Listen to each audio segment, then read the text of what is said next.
Some of the big flat lake corals and bold corals grow a few centimeters per year.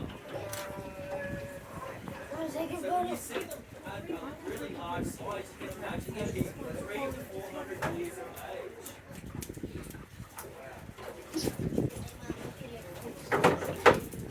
Have you noticed much change in the colours of the coral over the years? Say again? Is there much change in the colour of the coral in this area over the years? Yeah, there is. So